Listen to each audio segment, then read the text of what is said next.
Hello दोस्तों, स्वागत है पॉलिटेक्निक स्टार्ट पे। मैं हूं आर.के. सिंह एंड दोस्तों आज से हम लोग स्टार्ट करने वाले हैं सेकंड सेमेस्टर का सब्जेक्ट अप्लाइड फिजिक्स 2। जैसे कि हम लोगों ने फर्स्ट सेमेस्टर में स्टडी किया था अप्लाइड फिजिक्स 1, तो सेकंड सेमेस्टर में हम लोग उसी का दूसरा पार्ट स्टडी करेंगे, that is applied physics 2। Okay, second semester हम लोग स्टार्ट कर रहे हैं आज से। कौन सा सब्जेक्ट? अप्लाइड फिजिक्स 2, ठीक है। एंड आज हम लोग स्टार्ट करेंगे यूनिट 1 से। यूनिट 1 क्या है? Wave motion and its application,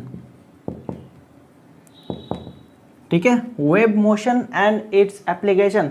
तो इस पूरे यूनिट पे कुल आपका 3 चैप्टर है, ठीक है। कुल आपका 3 चैप्टर है। पहला चैप्टर जो कि है वेव एंड वेव मोशन, ठीक है। Wave and wave motion. तो फर्स्ट चैप्टर में हम लोग डिस्कस करेंगे वेव के बारे में। वेव क्या होता है, उसका पैरामीटर्स क्या है, wave motion.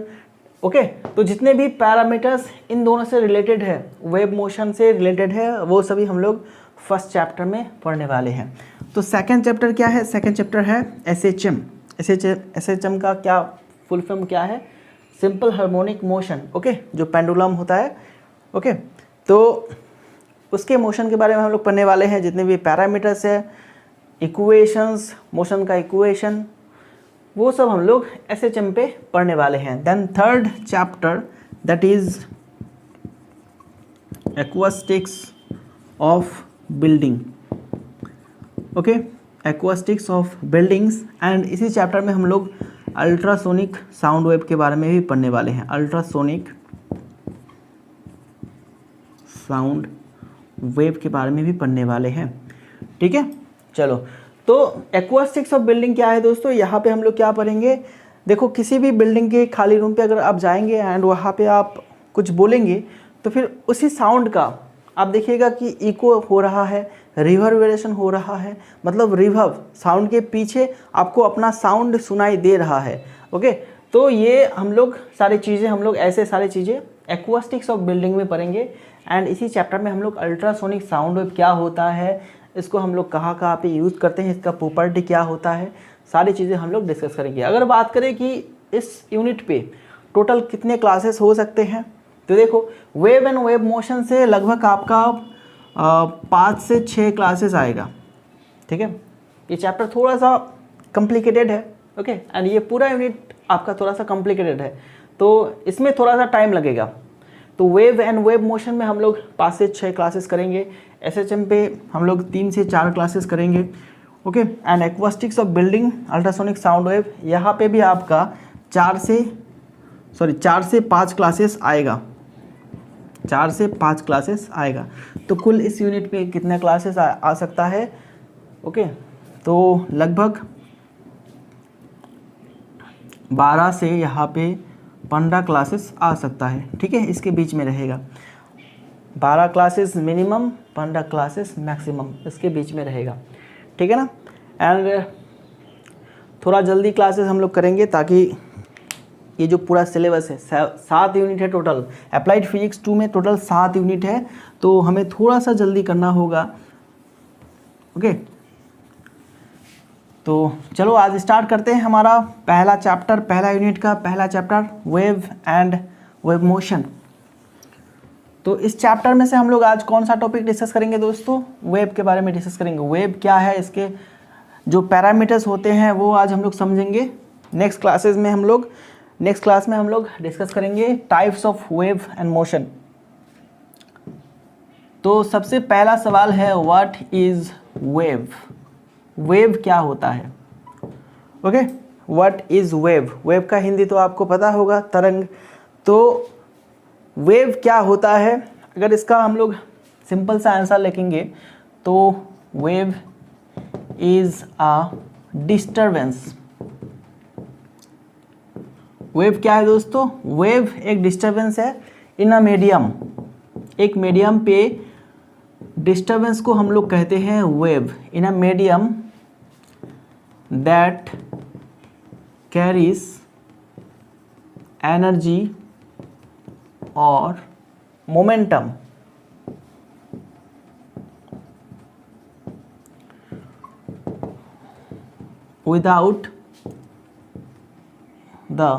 without any net movement of particles। किसका पार्टिकल्स? मीडियम का पार्टिकल्स। ओके, तो वेव क्या है दोस्तों? What is wave? Wave is a disturbance in a medium that carries energy और momentum without any net movement of particle. Wave किसी भी medium पे एक डिस्टर्बेंस है जो कि एनर्जी को कैरी करता है या फिर मोमेंटम को कैरी करता है without any net movement of particle, जिससे कि मूवमेंट का पार्टिकल का कोई भी नेट मूवमेंट नहीं होता है, पार्टिकल जो कि तो रहता है। ठीक है, हो सकता है पार्टिकल थोड़ा सा वाइब्रेट करे, थोड़ा सा अपनी पोजीशन से डिस्प्लेस हो जाए, लेकिन आखिर में वो उसी पोजीशन पे चले आता है जैसे कि वो पहले था। चलो, अभी ये तो आपका सिंपल सा आंसर, अगर एग्जाम में पूछा जाए व्हाट इज़ वेव तो आप इतना लिख दीजिएगा, लेकिन इसको अभी समझ लेते हैं वेव क्या है। देखो दोस्तों, यहाँ पे एक एग्जाम्पल लेंगे, सिंपल सा एग्जाम्पल। एक तालाब लेते हैं हम लोग, दैट इज़ पॉन्ड। ठीक है, एक तालाब लेंगे, तो इस तालाब का जो पानी है उसमें अभी कोई भी हलचल नहीं है, पानी बिल्कुल स्थिर कंडीशन में है। ठीक है, पानी बिल्कुल स्टेबल कंडीशन में है, पानी के सरफेस में कोई भी हलचल नहीं है। तो हम लोग वहाँ पे जाएंगे, वहाँ पे जाने के बाद एक पत्थर उठाएंगे। ठीक है, तालाब के पास जो पत्थर मिलेगा हमें, उसको हम लोग उठाएंगे वहाँ पे, एंड जोर से हम लोग यहाँ से ऐसे फेंक देंगे, पानी में हम लोग उसको फेंक देंगे। तो जब हम लोग इसको फेंक रहे थे तो इसमें क्या क्या आएगा दोस्तों? हम लोगों ने यहाँ पे फोर्स अप्लाई किए हैं। ठीक है, जिसकी वजह से ये मोशन पे आ गया है, थोड़ा सा हाइट भी गेन किया है। जब हम लोग इसको फेंकेंगे तो ये थोड़ा सा हाइट में भी जाएगा, थोड़ा सा इसका मोशन भी रहेगा। तो इसमें आपका ओवरऑल मैकेनिकल एनर्जी रहेगा। मैकेनिकल एनर्जी बोले तो क्या दोस्तों? मैकेनिकल एनर्जी बोले तो समेशन ऑफ, बोलिए, समेशन ऑफ क्या है? Summation of potential energy and kinetic energy. इसको याद रखिएगा, potential energy plus kinetic energy. Potential energy का फॉर्मूला है mgh and kinetic mv², half mv²। ठीक है, तो अब इतना एनर्जी इसमें रहेगा। अब कितना एनर्जी रहेगा वो तो डिपेंड करता है कितना हाइट में है। ठीक है, इसका मास कितना है, इसका वेलोसिटी कितना है, उस पर डिपेंड करता है टोटल मैकेनिकल एनर्जी कितना रहेगा। लेकिन इसमें थोड़ा बहुत मैकेनिकल एनर्जी रहेगा। तो ये जब जाके पानी में गिरेगा, टपक ऐसे पानी में यहाँ से गया, इस तरह से गया, एंड यहाँ पे पानी में टपक करके गिर गया। तो जब पानी में गिरेगा तब पानी में कैसा हलचल देखने को मिलता है ये आप सभी लोगों को पता है। ठीक है, ये आप सभी लोगों को पता है। तो चलो अभी टॉप व्यू देख लेते हैं। ऊपर से अगर देखेंगे तो कैसा होगा? यहाँ पे ये पानी है, मान लेते हैं पानी है, यहाँ पे पत्थर गिरा है, तो पत्थर गिरने के बाद यहाँ पे ऐसे सर्कल डेवलप होगा, पानी का ऐसे सर्कल डेवलप होगा। ओके, तो जब हम लोगों ने पत्थर को फेंका था तो पत्थर फेंकने का मतलब है हम लोगों ने वहाँ पे डिस्टर्बेंस क्रिएट किया। ठीक है, हम लोगों ने वहाँ पे पानी में एक डिस्टर्बेंस क्रिएट किया। ओके, एंड वही डिस्टर्बेंस क्या होगा दोस्तों? वेव का आकार लेगा। ओके, तो यहाँ पे सर्कल डेवलप होगा जो कि धीरे धीरे ऐसे ऐसे बढ़ने लगेगा। तो ये थोड़ा दूर जाने के बाद एक और सर्कल वहाँ पे डेवलप होगा, वो भी धीरे धीरे बढ़ने लगेगा। तो ऐसे हमें देखने को मिलेगा कि जो ये सर्कल है धीरे धीरे बढ़ते जा रहा है। ओके, धीरे धीरे ये सर्कल डेवलप होता जाएगा एंड धीरे धीरे बढ़ते जाएगा। ओके, तो इस तरह का पिक्चर देखने को मिलता है हमें। यहाँ ये है सेंटर ऑफ डिस्टर्बेंस। ओके, मतलब यहाँ से वेव क्रिएट होगा एंड वो वेव धीरे धीरे बढ़ने लगेगा। अब ये जो बढ़ रहा है दोस्तों, ये सिर्फ ऐसे ही नहीं बढ़ रहा है, ये एनर्जी को कैरी करके ले जा रहा है। ठीक है, एनर्जी हम लोगों ने इसमें एनर्जी डाले थे, ये जाके यहाँ पे पानी में एनर्जी डालेगा। अब वेव क्या करेगा? वेव इसी एनर्जी को चारों ओर डिस्ट्रीब्यूट कर देगा, क्योंकि पानी को ओवरऑल फिर से वही वाला कंडीशन में लाना है। डिस्टर्बेंस से पहले जो पानी में जो कंडीशन था वो बिल्कुल स्टेबल था, स्थिर था। हम लोगों ने डिस्टर्बेंस क्रिएट किया, तो वेव क्या करेगा? वेव एनर्जी को चारों ओर डिस्ट्रीब्यूट कर देगा एंड पानी को फिर से स्टेबल कंडीशन में लाने की कोशिश करेगा, ठीक है। ओके, तो इस तरह से क्या होता है, वेव एनर्जी को ट्रांसफ़र कर देता है, कैरी करके दूर ले जाके वो आपका डिस्ट्रीब्यूट कर देता है, ठीक है। तो ये जो पानी में हलचल हुआ है दोस्तों, इसी को हम लोग कहेंगे वेव। ओके, इस तरह का एक और एग्जांपल है, जैसे आप लोग वो कुछ जिम में जो ट्रेनिंग करते हैं ना, फिल्म में भी होता है, ओके, मूवीज़ में भी होता है। तो जिम में ऐसे दो रस्सी को पकड़ के ऐसे ऐसे करता है ना, ठीक है। तो वहाँ पे क्या किया जा रहा है दोस्तों, वहाँ पे हम लोग क्रिएट करते हैं बम्प बोले तो एक डिस्टर्बेंस क्रिएट करते हैं। जैसे कि यहाँ पे ये रस्सी हम लोगों ने लिए हैं, ओके। तो जब हम लोग इस रस्सी को यहाँ पे पकड़ के ऐसे उछालेंगे तो यहाँ पे क्या क्रिएट होगा दोस्तों, ऐसे एक बम्प क्रिएट होगा, ओके। एंड धीरे धीरे ये बम्प क्या है, ये धीरे धीरे ये बम्प आपका इस तरह से जाने लगेगा। कभी ये बम्प थोड़ी देर बाद यहाँ पे आ जाएगा, ओके, कुछ देर बाद ये यहाँ पे आ जाएगा एंड कुछ देर बाद ये यहाँ पे आ जाएगा, ऐसे आ जाएगा। तो ये जितने भी बम्प हम लोगों ने क्रिएट किए हैं वो धीरे धीरे इस तरह बढ़ने लगेगा, ठीक है ना, ये इस तरह बढ़ने लगेगा। तो देखो एनर्जी हम लोगों ने यहाँ पे डाले थे, अब ये जो वेव हम लोग यहाँ पे जो ये डिस्टर्बेंस क्रिएट हुआ है, ये वेव है, ठीक है। ये वेव इसको धीरे धीरे डिस्ट्रीब्यूट कर देगा पूरे रस्सी में, ठीक है, पूरे रस्सी में इसको डिस्ट्रीब्यूट कर देगा एंड पहले जैसा जो स्टेबल कंडीशन है उसमें लाने की कोशिश करेगा, ठीक है। ओके, अब यहाँ पे देखने वाली बात है कि ये जो हम लोगों ने डेफिनेशन यहाँ पे पढ़ा है, what is wave, wave is a disturbance. चलो ये तो डिस्टर्बेंस हम लोगों ने मान लिए हैं, यहाँ पे हम लोगों ने ये वाला डिस्टर्बेंस क्रिएट किए हैं, यहाँ पे ये वाला डिस्टर्बेंस क्रिएट किए हैं एंड यहाँ पे ये वाला हम लोगों ने डिस्टर्बेंस क्रिएट किए हैं, ठीक है। तो दैट कैरीज एनर्जी, ये भी हम लोग देख रहे हैं कि ये वाला डिस्टर्बेंस एनर्जी को कैरी कर रहा है, लेकिन अभी देखो अभी क्या लिखा है, without any net movement of particle. लेकिन हम लोग यहाँ पे देख सकते हैं ये जो पार्टिकल है पहले तो यहाँ पे था लेकिन अभी यहाँ पे हो गया है, इसका यहाँ पे पार्टिकल तो यहाँ पे था, यहाँ पे हो गया है। तो यहाँ पे ये जो बात लिखा है without any net movement of particles, तो ये कितना सही है। देखो अब यहाँ पे साफ साफ दिख रहा है कि ये जो पार्टिकल्स है, यहाँ का पार्टिकल्स है, ये यहाँ का पार्टिकल ऊपर उठ रहा है, ओके। यहाँ पे जो पार्टिकल था पहले ये ऊपर उठ गया है, लेकिन इसका जो मूवमेंट है, इसमें मूवमेंट ये ऊपर नीचे होगा, ओके, ये ऊपर नीचे होगा, लेकिन ये अपना जो पोजीशन है, इक्विलिब्रियम पोजीशन, उसमें फिर वापस आ जाएगा, ओके। अगर कोई बंदा यहाँ से यहाँ जाता है, ओके, यहाँ से फिर वापस वो यहाँ पे चला आता है, तो इसका टोटल डिस्प्लेसमेंट कितना हुआ दोस्तों, टोटल मूवमेंट कितना हुआ, डिस्प्लेसमेंट इज इक्वल टू 0। तो यहाँ पे नेट डिस्प्लेसमेंट कितना होगा,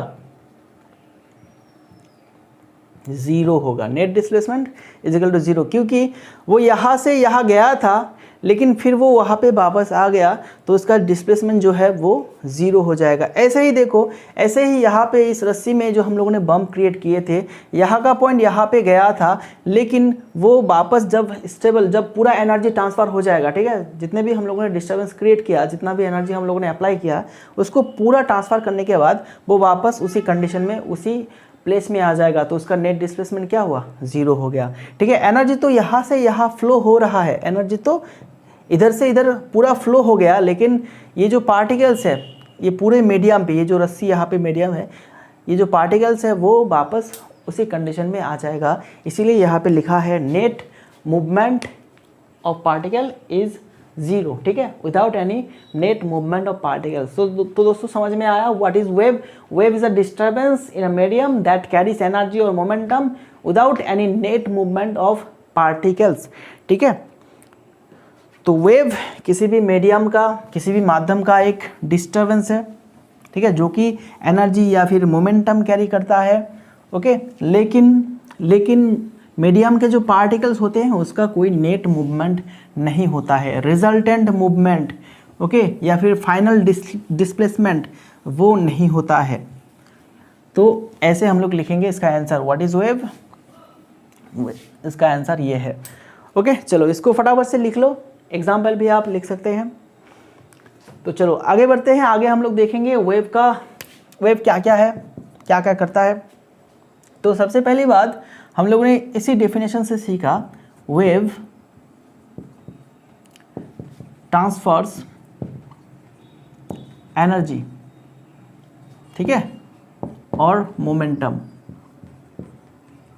वेव क्या करता है, एनर्जी को ट्रांसफर करता है एक जगह से दूसरी जगह। एंड यहाँ पे क्या होता है, वेव में क्या होता है, यूजुअली इन्वॉल्व्स पीरियोडिक, और पीरियोडिक को हम लोग किस तरह से लिख सकते हैं, रिपीटेटिव, ठीक है, repetitive movement,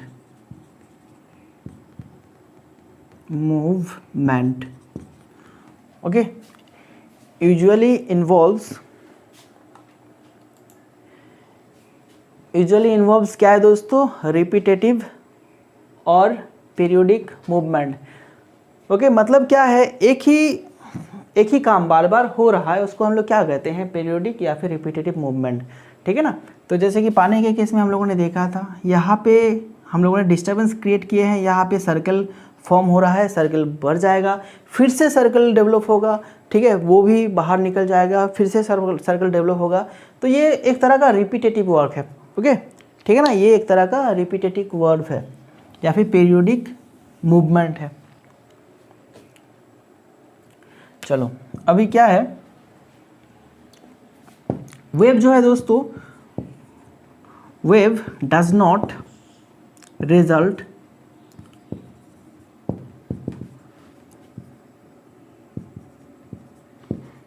in any net, wave does not result in a net movement or in any net movement of the medium, net of particles or medium, okay, does not result in any net movement of medium और particles, ठीक है। तो देखो wave energy को transfer करता है, ये बात बहुत ही ट्रू है। यूजुअली इन्वॉल्व्स पीरियोडिक और रिपीटेटिव वर्क। वेव जो है उसमें पीरियोडिक या फिर रिपीटेटिव मूवमेंट आता है। And wave does not result in any net movement of particles. तो वेव की वजह से जो मीडियम का पार्टिकल है उसमें कोई भी नेट मूवमेंट देखा नहीं जाता है, जैसे कि मैंने आपको समझाया, ओके। पूरा एनर्जी ट्रांसफ़र होने के बाद जो पार्टिकल्स होते हैं वो अपने प्लेस में वापस आ जाता है, तो उसका नेट मूवमेंट हो गया ज़ीरो। तो ये तीनों बात आप याद रखिएगा। अभी आगे बढ़ेंगे हम लोग, एक वेव का यहाँ पे जितने भी पैरामीटर्स होता है, वेव का जितने भी पैरामीटर्स होता है वो हम लोग अभी देखने वाले हैं, ठीक है। बहुत ही इम्पोर्टेंट है, सारे पैरामीटर्स को आपको समझना होगा, क्योंकि आगे जाके हम लोग और भी डिफ़िकल्ट और क्रिटिकल टॉपिक हम लोग सीखने वाले हैं। तो फिर ये छोटी छोटी बातें जो है आपको याद रखना होगा, तभी जाके आप वो वाले टॉपिक समझ पाएंगे, ठीक है।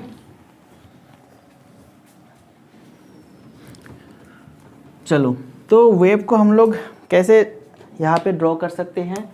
वेव सबसे पहले तो हम लोग इक्विलिब्रियम लाइन को ड्रॉ कर लेते हैं। ये हमारा इक्विलिब्रियम लाइन हो गया, स्टेबल लाइन। यहाँ से ऐसे वेव जाएगा, वेव का जो फॉर्म है, ठीक है, वो कुछ इस तरह का देखने को मिलता है हमें।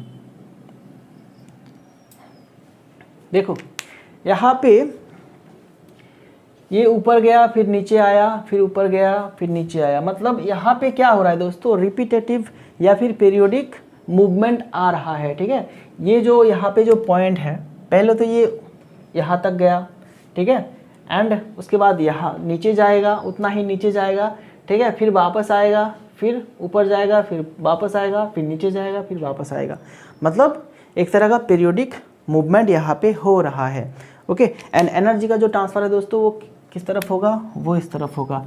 एनर्जी ट्रांसफ़र इधर हो रहा है, लेकिन पार्टिकल्स का मूवमेंट क्या हो रहा है, देखो ऐसे ऐसे, सिर्फ वो अपने प्लेस में रह रहा है, ठीक है, वो आगे नहीं जा रहा है, एनर्जी के साथ वो आगे नहीं जा रहा है, वो अपने प्लेस में रहकर ऊपर नीचे जाएगा। ओके, मतलब जो नेट मूवमेंट है वो ज़ीरो हो जाएगा, जितना प्लस जाएगा उतना ही माइनस जाएगा।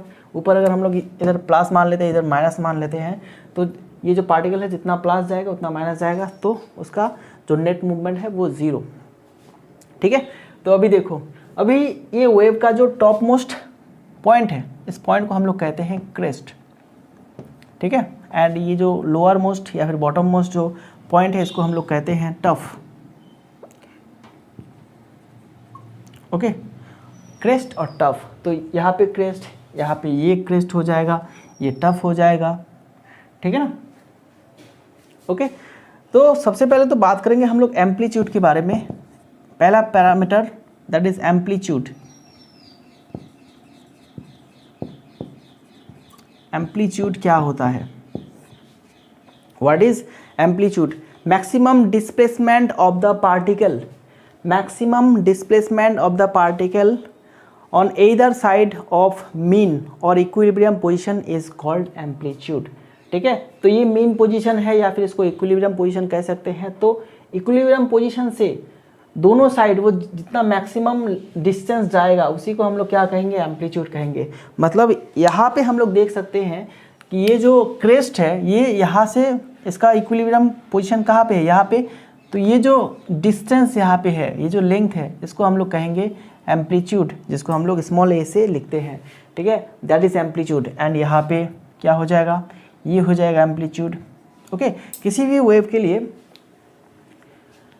यहाँ पे ये मैक्सिमम डिस्टेंस अपने मेन पोजीशन से वो दोनों साइड जितना डिस्टेंस जाएगा मैक्सिमम, उसी को हम लोग कहते हैं एम्पलीट्यूड। तो हम लोग यहाँ पे लिखेंगे it is defined as the maximum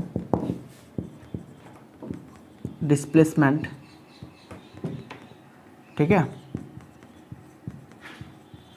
it is defined as the maximum displacement of the particle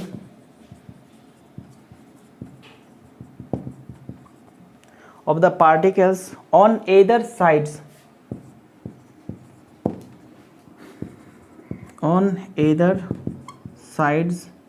of the mean position या फिर इक्विलिब्रियम पोजीशन कह सकते हैं, mean position of particle। ठीक है, it is defined as the maximum displacement of the particles on either sides of the mean position of particles। okay, of the mean position of the particles। okay, ये हो गया हमारा amplitude, जिसको हम लोग it is denoted as A।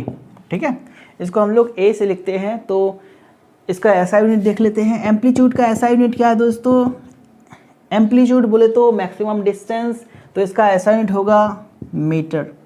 ठीक है, distance का या फिर लेंथ का एसआई यूनिट क्या होता है? मीटर। ओके, एंड डायमेंशन देख लेते हैं। तो डायमेंशनल फॉर्मूला क्या होगा इसका? डायमेंशनल फॉर्मूला क्या होगा इसका? सिंपली एल होगा। ठीक है, तो ये हो गया हमारा एम्पलीट्यूड।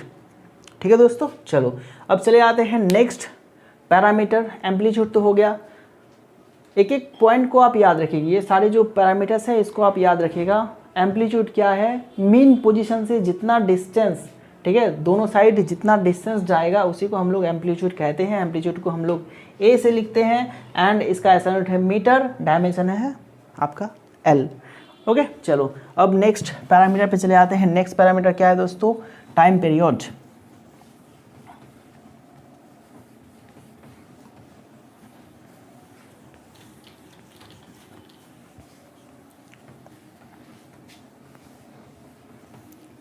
चलो नेक्स्ट पैरामीटर हेडिंग लगाते हैं टाइम पीरियड। टाइम पीरियड, तो टाइम पीरियड क्या होता है दोस्तों? यहाँ पे टाइम पीरियड बोले तो यहाँ पे जनरली टाइम को मेंशन किया गया है। किसका टाइम? किसका टाइम बोलो? एक कंप्लीट साइकिल। ठीक है, ओके, या फिर एक कंप्लीट जो वेव है वो कंप्लीट होने में एक वेव कंप्लीट होने में जितना टाइम लगाता है उसी को हम लोग कहेंगे टाइम पीरियड। ओके, एक वेव को कंप्लीट होने में जितना टाइम लगता है उसी को हम लोग क्या कहेंगे, टाइम पीरियड कहेंगे। ओके, जैसे देखो यहाँ पे हमारा इस पॉइंट पे ये हमारा बिगिनिंग है, वेव का बिगिनिंग है।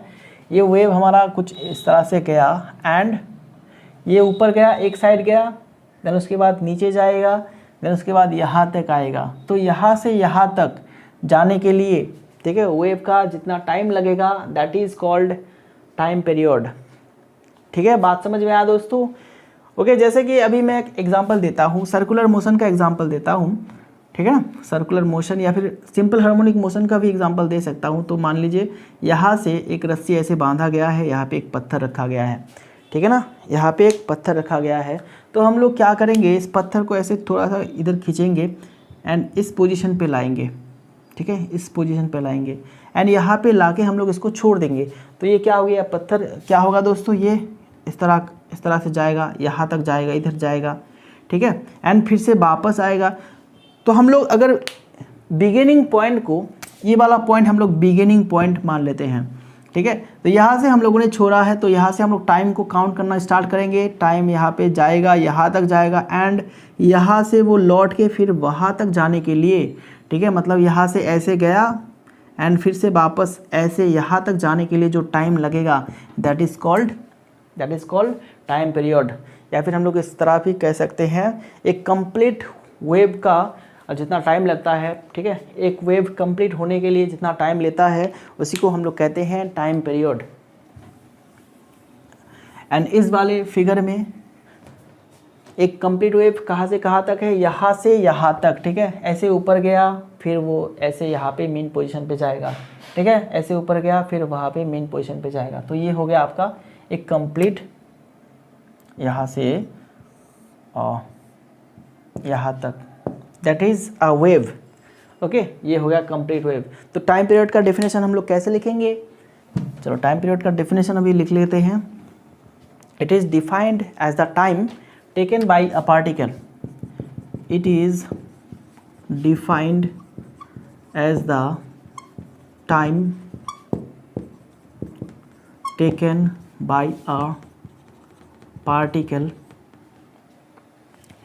It is defined as the time taken by a particle of the medium to describe or to complete of a medium to complete one full wave, to complete one full wave. Okay, ठीक है ना।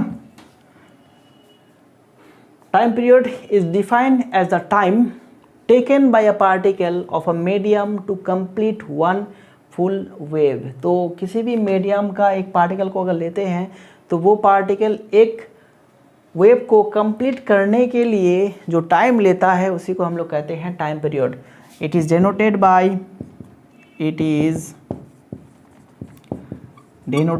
Bye by T, ठीक है, capital T. Okay, तो ऐसा unit क्या होगा, time का ऐसा यूनिट क्या होता है दोस्तों, सभी को पता होगा, टाइम का ऐसा यूनिट होता है सेकंड। ओके, एंड इसका अगर डायमेंशन बात करें, डायमेंशन क्या होगा इसका, टाइम का डायमेंशन क्या होता है, कैपिटल टी, ठीक है। तो ये हो गया टाइम पीरियड। ओके, चलो अब आगे बढ़ते हैं। आगे हम लोग अभी क्या करेंगे, अब आगे हम लोग बात करेंगे तीसरा पैरामीटर्स, दैट इज फ्रीक्वेंसी, ठीक है, दैट इज फ्रीक्वेंसी।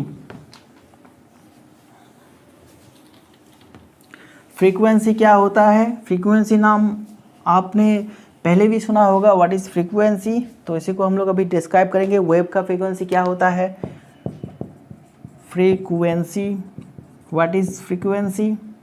देखो फ्रीक्वेंसी क्या है दोस्तों, फ्रीक्वेंसी होता है आपका नंबर ऑफ कंप्लीट वेव, ठीक है, एक सेकंड में या फिर यूनिट टाइम में, जो भी कह ले, एक सेकंड में जितना नंबर ऑफ कंप्लीट वेव होता है, मतलब एक सेकंड में जितना वेव कंप्लीट होता है उसी को हम लोग कहते हैं फ्रीक्वेंसी। तो frequency is defined as the, it is defined as the number of complete waves in unit time. ठीक है, यूनिट टाइम पे, यहाँ पे यूनिट टाइम क्या है, सेकेंड। तो एक सेकेंड में जितना नंबर ऑफ वेव कंप्लीट होगा that is the frequency. Okay, that is the frequency of the wave. It is denoted by small F, और इसको स्मॉल एन से भी लिखा जाता है। ठीक है, it is denoted by small F और एन। तो फ्रीक्वेंसी का यूनिट क्या है इसको समझ लेते हैं। ऐसा यूनिट क्या है दोस्तों, देखो इसको अगर हम लोग देखेंगे, नंबर ऑफ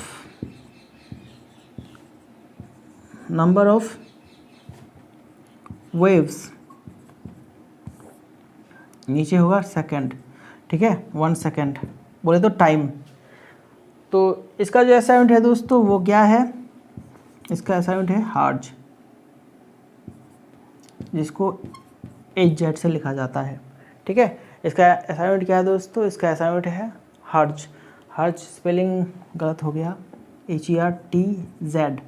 ठीक है, और भी एक यूनिट है जो है साइकिल्स पर सेकंड। तो एक सेकंड में कितना साइकिल कंप्लीट हो रहा है, मतलब कितना वेव कंप्लीट हो रहा है, दैट इज साइकिल्स पर सेकंड, एंड जिसका मॉडर्न नाम क्या है, हर्ट्ज। ठीक है, तो आप लोगों ने रेडियो तो सुना होगा, तो रेडियो में चैनल का जो फ्रीक्वेंसी होता है वहाँ पे बोला जाता है 102.3 मेगाहर्ट्ज। ओके, तो वो एक फ्रीक्वेंसी होता है उस वेव का, जो वो सिग्नल भेज रहे हैं, जो FM रेनबो चैनल है, वो लोग जो सिग्नल भेजेगा उसका फ्रीक्वेंसी कितना है, उसका फ्रीक्वेंसी है 102.3 मेगाहर्ट्ज। ठीक है, अगर आपको रेडियो का रिसीवर, रेडियो एक क्या है दोस्तों, एक रिसीवर है। ठीक है, जो हम लोग FM सुनते हैं ना, वो एक रिसीवर है। तो उस रिसीवर को अगर आप लोग 102.3 मेगाहर्ट्ज पे रखेंगे तो फिर वो सिर्फ उसी फ्रीक्वेंसी को रिसीव करेगा बोले तो अभी हम लोग FM रेनबो सुन सकते हैं। ठीक है ना, चलो ऐसे हैं। अब इसका डायमेंशन अगर देखेंगे दोस्तों, डायमेंशन क्या है, इसका डायमेंशन क्या होगा, डायमेंशन नंबर ऑफ वेव्स बोले तो साइकिल्स। ठीक है, नंबर ऑफ वेव्स या फिर साइकिल्स, तो ये सिर्फ एक नंबर होता है, लेकिन नीचे क्या है, टाइम है। तो ऊपर कुछ भी नहीं रहेगा, नीचे रहेगा आपका क्या, टाइम। तो ये हो जाएगा आपका T इनवर्स। ठीक है ना, बात समझ में आया। Frequency is equal to T inverse, इसको हम लोग ऐसे भी लिख सकते हैं, frequency is equal to 1/T। Okay, या फिर N is equal to 1/T। ये वाला फॉर्मूला आप याद रखिएगा, frequency is equal to 1 time period. चलो आगे हम लोग रिलेशन भी देखने वाले हैं, ये सारे पैरामीटर्स के भीतर क्या क्या रिलेशंस होता है, सभी चीज़ें हम लोग सीखने वाले हैं। ओके, जो नेक्स्ट पैरामीटर पे चले आते हैं, that is wavelength. Wavelength क्या है,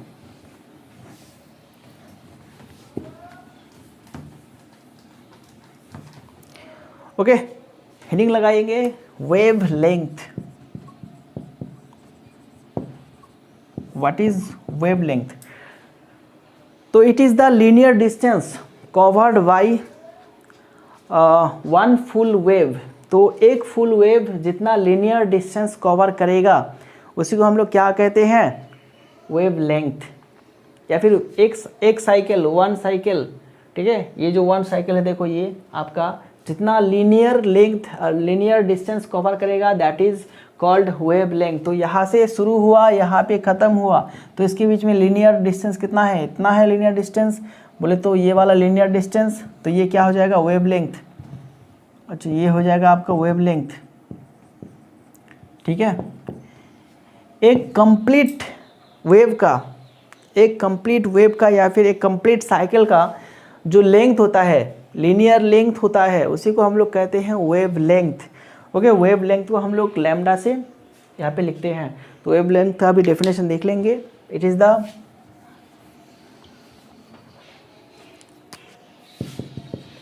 is defined as the linear distance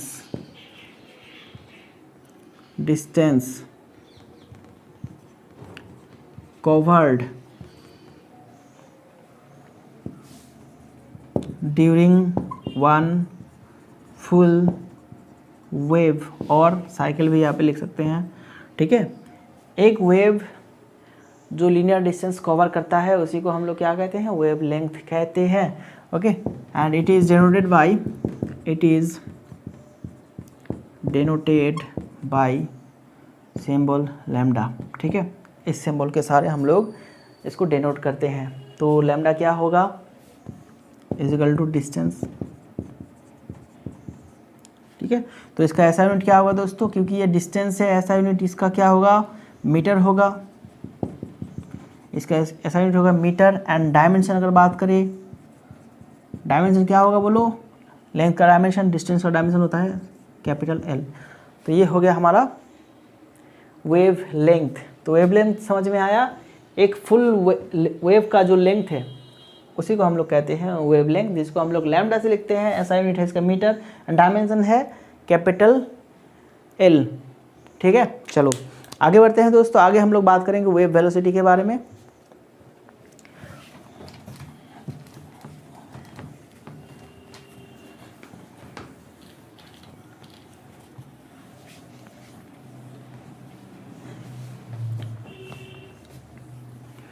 चलो अभी बात करते हैं वेव वेलोसिटी के बारे में। वेव वेलोसिटी क्या है, वेव वेलोसिटी, ठीक है। What is wave velocity, the linear distance covered by और travelled by a wave per unit time, ठीक है। मतलब कोई भी वेव यूनिट टाइम पे जितना डिस्टेंस कवर करता है that is called wave velocity, ठीक है ना। वेव वेलोसिटी क्या है, it is defined as the distance covered by wave per unit time, okay। it is defined as the distance covered, sorry यहाँ पे covered लिखिएगा, COVERED, covered by wave per unit time. तो wave unit time पे जितना distance cover कर लेता है उसी को हम लोग क्या कहते हैं, वेव वेलोसिटी, ठीक है ना। जिसको हम लोग किससे लिखते हैं दोस्तों, स्मॉल v से लिखते हैं, ठीक है। And it is denoted by, it is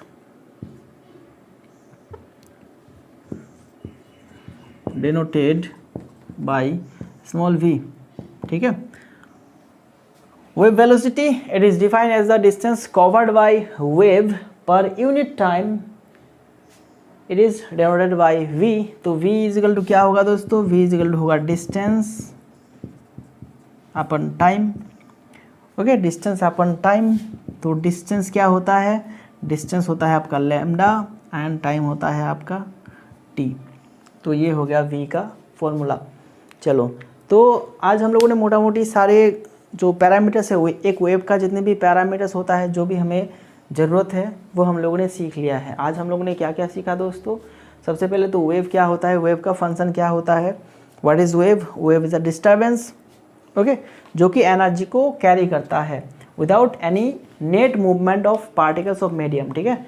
medium के जो पार्टिकल्स है उसका कोई भी मूवमेंट, नेट मूवमेंट ना करके एनर्जी को ट्रांसफ़र कर देता है वेव, ठीक है। तो वेव का फंक्शन क्या है, वेव एनर्जी को ट्रांसफ़र करता है। वेव में क्या होता है आपका रिपीटेटिव या फिर पीरियोडिक मूवमेंट रहता है, एंड वेव की वजह से मीडियम के पार्टिकल में कोई भी नेट मूवमेंट नहीं आता है। देन हम लोगों ने इस वेव को ड्रॉ करा था, एंड इसके एक वेव का जो जितने भी पैरामीटर्स है उसको हम लोगों ने एक एक करके डिस्कस किए। सबसे पहले तो हम लोगों ने एम्पलीट्यूड को डिस्कस किए हैं। एम्पलीट्यूड क्या होता है, what is amplitude, amplitude is the maximum displacement on either side, okay. तो ये मीन पोजीशन से दोनों तरफ मैक्सिमम जितना जाएगा उसी को हम लोग कहेंगे amplitude of the wave. Then उसके बाद टाइम पीरियड क्या है, एक वेव को कंप्लीट होने के लिए जो टाइम लगता है वो है टाइम पीरियड के बाद हम लोगों ने डिस्कस किए हैं शायद क्या डिस्कस किए हैं टाइम पीरियड के बाद हम लोगों ने फ्रीक्वेंसी। तो फ्रीक्वेंसी एक यूनिट टाइम में मतलब एक सेकंड में जितना वेव कंप्लीट होगा उसी को हम लोग उस वेव का क्या कहेंगे, फ्रीक्वेंसी कहेंगे। एंड फ्रीक्वेंसी के बाद हम लोगों ने डिस्कस किए हैं वेव लेंथ। तो एक कंप्लीट वेव का जो लेंथ होता है that is wave length. And wave length के बाद वेव वेलोसिटी क्या होता है कि एक यूनिट टाइम में वेव जितना डिस्टेंस ट्रैवल कर लेता है, जितना डिस्टेंस कवर कर लेता है उसी को हम लोग कहते हैं वेव वेलोसिटी। ठीक है ना, ये सारे पैरामीटर्स तो हो गया। अभी पैरामीटर्स के बीच कुछ रिलेशन है दोस्तों, फ्रीक्वेंसी एंड टाइम पीरियड के बीच क्या रिलेशन है मैंने उसको दिखाया था आपको, relation between frequency and time period. चलो ये भी हम लोग अभी देख लेते हैं।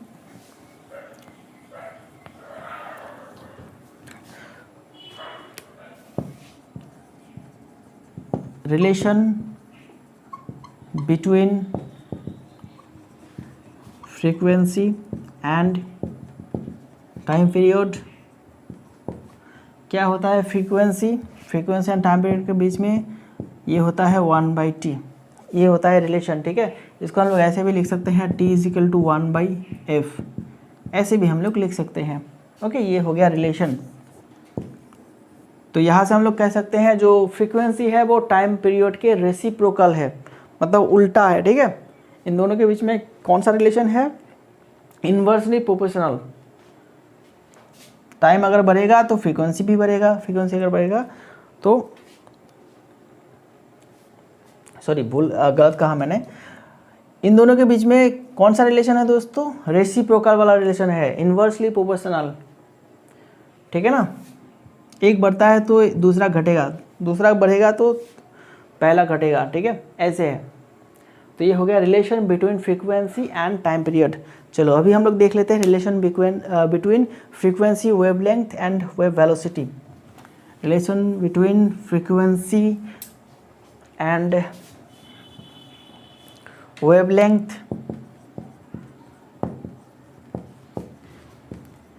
And wave velocity. तो फ्रीक्वेंसी क्या होता है f, वेव लेंथ होता है लैम्डा एंड वेव वेलोसिटी होता है v। तो हम लोग जैसे जानते हैं दोस्तों वेव वेलोसिटी का फॉर्मूला v = यहाँ पे डिस्टेंस, वेलोसिटी = क्या होता है, डिस्टेंस बाय टाइम। ओके, तो यहाँ पे देखो, यहाँ पे डिस्टेंस की जगह पे हम लोग लैम्डा लिखेंगे और टाइम की जगह पे t लिखेंगे। ठीक है ना, एंड जैसे कि हम लोग जानते हैं फ्रीक्वेंसी × 1/t, तो यहाँ पे हम लोग लिख सकते हैं v = लैम्डा × 1/t एंड इसी को ऐसे लिखेंगे लैम्डा × f। मतलब वेव वेलोसिटी = क्या हो गया दोस्तों, फ्रीक्वेंसी × वेव लेंथ। ठीक है, ये वाला रिलेशन इधर आप लिखेंगे वेव वेलोसिटी =